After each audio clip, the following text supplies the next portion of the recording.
Albert Einstein dijo en una ocasión que todos los niños son genios al nacer, y las recientes investigaciones parecen indicar que todo el mundo conserva la capacidad de funcionar como un genio, siempre que haya en el campo adecuado. Lo que deseamos decirles en esta sesión es que ustedes son genios. Ustedes tienen la capacidad de funcionar a niveles excepcionales en al menos un campo de su vida, si es que pueden localizarlo. El doctor Howard Gardner, de la Universidad de Harvard, ha escrito un libro llamado Frames of the Mind, Estructuras del Cerebro, en el que estudia el hecho de que en la vida escolar solo se miden dos tipos de inteligencia, la inteligencia matemática y la verbal, y que se considera que uno es inteligente en la medida en que disponga de capacidades matemáticas o verbales. Las pruebas estadounidenses de rendimiento académico, todas las pruebas de ingreso y de selectividad universitarias, se basan en las capacidades verbales y matemática. Pero Gardner ha averiguado que también se puede tener inteligencia artística, inteligencia mecánica, intuitiva, musical, y la más importante de todas para lograr el éxito en la vida, de hecho, una de las bases de este curso es la inteligencia social, la capacidad de llevarse bien con nosotros. Mi hijita Cristina tiene 7 años. Puede que Cristina no saque unas notas extraordinarias en matemáticas o en lectura, pero les diré una cosa. Cuando se trata de llevarse bien con la gente, Cristina es dinamita pura. Y, al ser así, sabemos que siempre que la animen y le den apoyo, nunca tendrá problemas en la vida. Volvamos al punto principal. Usted es un genio. Ese genio, esa inteligencia, esa capacidad creadora, es algo que es suyo por derecho. La creatividad es tan natural para usted como lo es respirar. Y puesto que decimos que todos los niños son genios al nacer, vamos a examinar un par de hechos interesantes. En unos estudios recientes se analizaron los resultados obtenidos en unas pruebas de inteligencia por niños entre 2 y 4 años. Entre los 2 y los 4 años es cuando por primera vez se pueden realizar pruebas de inteligencia, y se pudo ver que, en el 94% de los casos, los resultados indicaban una elevada inteligencia y una elevada creatividad. A continuación se repitieron las pruebas con estos mismos niños a los 7 años, y se vio que solamente en el 4% de los casos los resultados indicaban una elevada inteligencia y una elevada creatividad. ¿Cómo sucedió esto? ¿Por qué este espectacular descenso en la creatividad? Muy sencillo. Entre los 2 y los 4 años y a la edad de 7 años, estos niños hacían cosas, tocaban cosas, las probaban, las olían, se metían en todas partes. A los 2 y 3 años son terribles, a los 4 son fantásticos, etc. Lo que pasó es que averiguaron que cuando hacían esas cosas sus padres se enfadaban, sus profesores se enfadaban, sus hermanos se enfadaban, les gritaban, les daban azotes y les desanimaban a la hora de hacer cosas nuevas, de explorar el mundo con el tipo de entusiasmo que los niños ponen en estas cosas. Averiguaron que si uno quiere salir adelante tiene que hacer lo que se espera de uno, así que con el tiempo se volvieron pasivos. Empezaron a ir al colegio y les sentaron en filas ordenadas. Hablaban cuando levantaban la mano, les decían cuándo podían ir al baño, etc. Pero lo maravilloso es que, aunque esto haya sucedido, la creatividad se sumerge como un río subterráneo, y lo que vamos a hacer en esta sesión es hablar de cómo se le puede hacer volver a la superficie. Por cierto, en la Universidad de Minnesota se realizó un interesante estudio hace algunos años. Este estudio se basaba en una prueba psicológica realizada en la universidad para verificar qué factores llevaban a la creatividad en los niños, y lo que se hizo fue seleccionar a varias madres de la zona urbana de Minneapolis que padecían retraso mental, esto es, sus coeficientes de inteligencia representaban un máximo de 80. Se localizó a cada una de estas madres en un momento en el que estaban teniendo hijos, y se estableció un experimento por el que los estudiantes de la Facultad de Psicología iban a las casas de estas madres, recogían a los niños a una edad temprana, los llevaban a la universidad, los situaban en un entorno donde podían jugar, donde se les estimulaba, oían música, tenían juguetes. Los estudiantes experimentaban con ellos y les mantenían ocupados, los cogían en brazos y jugaban con ellos, etc. Al final de este experimento, y según iba progresando, cuando llegaron a una edad en la que se les pudo hacer una prueba de coeficiente de inteligencia sobre los 5 o 6 años, se averiguó que los resultados de estos niños rondaban los 130 puntos, que, como saben, se aproxima a lo excepcional. Se considera que una persona con un coeficiente de inteligencia de 140 es un genio. Un coeficiente de inteligencia de 130 está algunos puntos por debajo de lo que se necesita para ser clasificado en el nivel superior. Cuando se les repitieron las pruebas, un par de años después, el resultado medio fue un coeficiente de inteligencia de 132 puntos. ¿Cuál era la clave? ¿Cuál era la clave para este increíble desarrollo de la mentalidad? Averiguaron que la clave era la estimulación. La clave era la estimulación.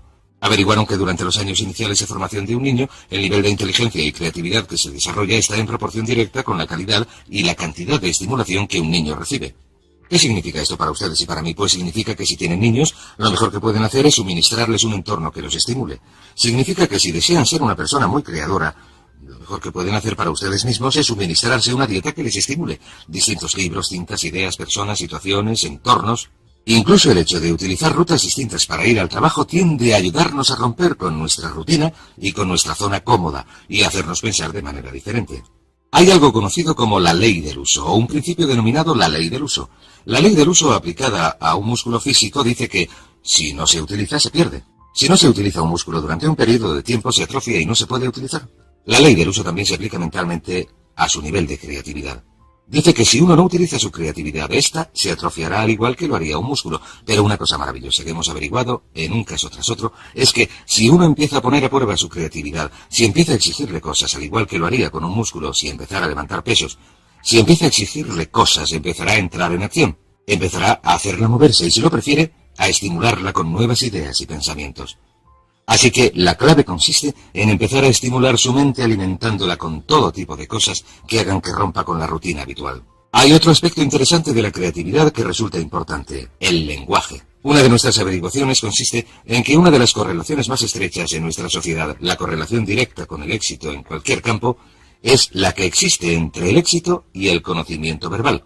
La persona media de habla inglesa utiliza menos de 1.200 palabras en su vocabulario diario, de un total de unas 500.000 palabras posibles. Hemos averiguado que el nivel de creatividad y de inteligencia del individuo están en proporción directa con el número de palabras cuyo significado conoce y que puede utilizar en una conversación.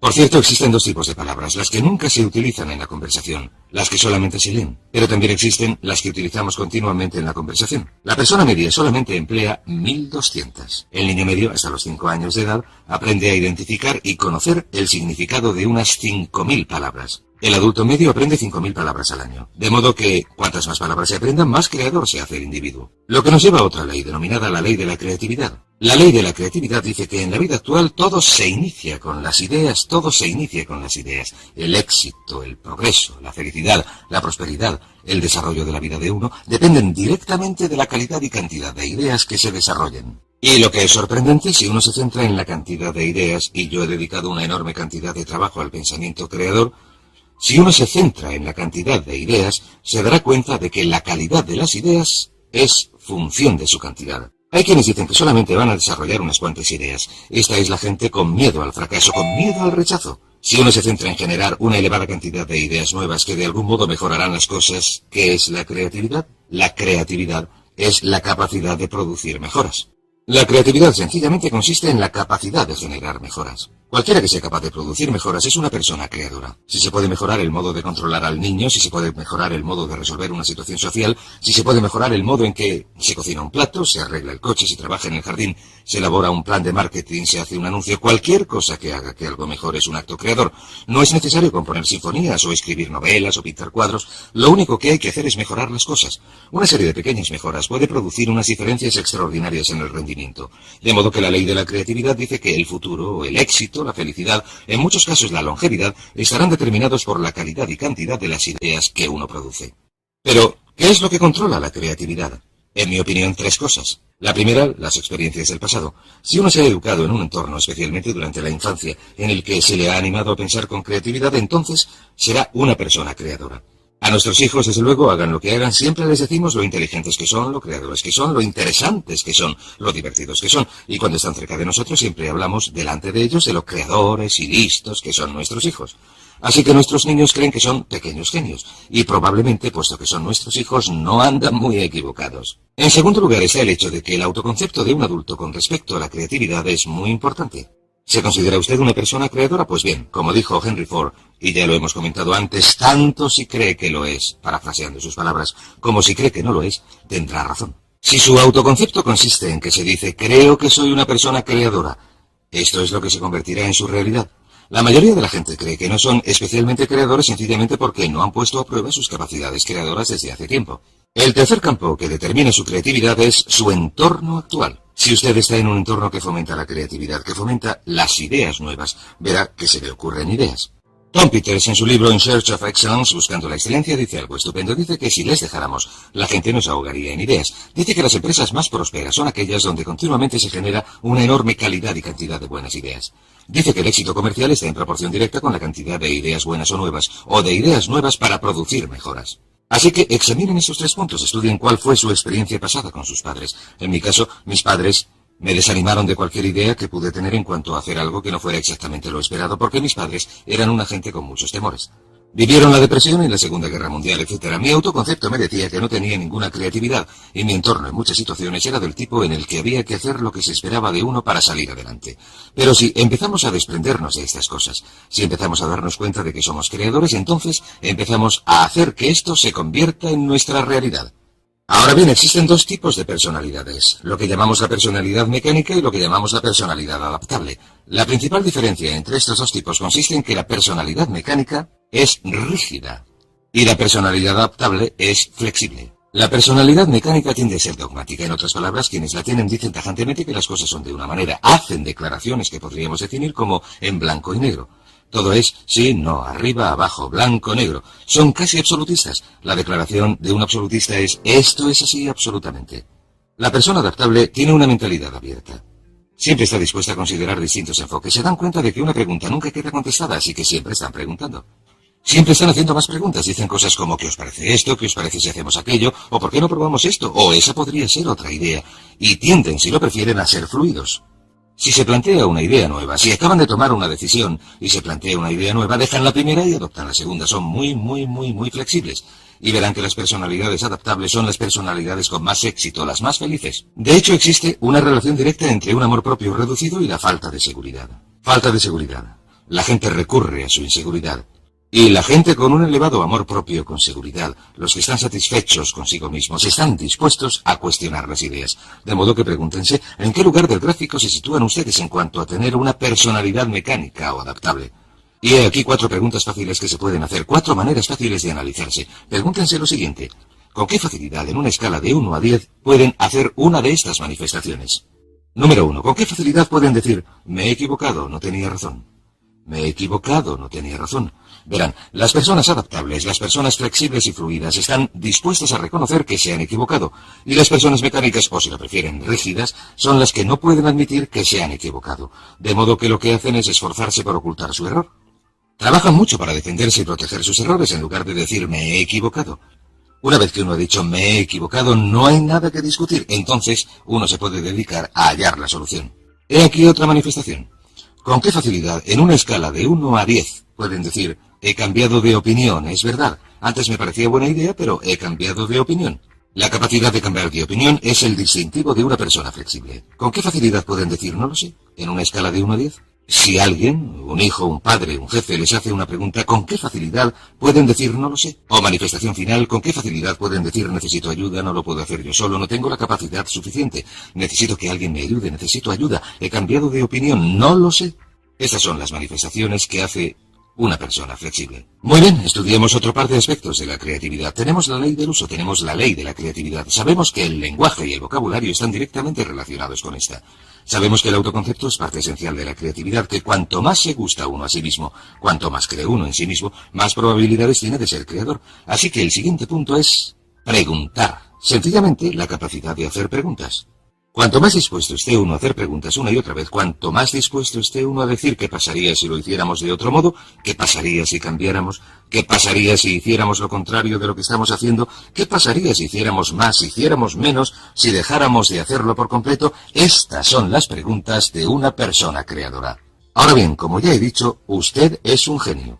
Sin embargo, ¿va usted a desarrollar su genio plenamente? El único modo de que pueda desarrollar su genio plenamente es empezando a utilizar algunas de las técnicas que hemos comentado en este seminario. Una de ellas es tener unas metas muy claras. Si usted tiene unas metas claras que desea lograr, estas estimularán su creatividad, como comentaremos en el próximo módulo. La segunda parte es empezar a utilizar afirmaciones, y la mejor afirmación es soy un genio, soy un genio, soy un genio, y repetirlo una y otra vez. Sucederá algo sorprendente si repiten estas palabras. En su mente consciente y subconsciente, cuando empieza a decir una y otra vez en su mente consciente, soy un genio, soy un genio, soy un genio, usted impulsa el mensaje al subconsciente. ¿Sabe lo que hace el subconsciente? El subconsciente dice, de eso nada, ganso, no se te ha ocurrido una idea decente en los últimos 10 años. Pero usted dice, soy un genio, soy un genio. Usted hace que penetre el mensaje, imprime el mensaje en su subconsciente. El subconsciente le conoce, lleva mucho tiempo con usted, sabe que nunca se le ocurre nada que valga la pena, pero usted insiste. Soy un genio, soy un genio, soy un genio. Continúa haciendo que penetre el mensaje. Finalmente el subconsciente dice, muy bien, si esta es la nueva orden, si es esto lo que quieres, allá va. He aquí una idea. Haz algo con ella.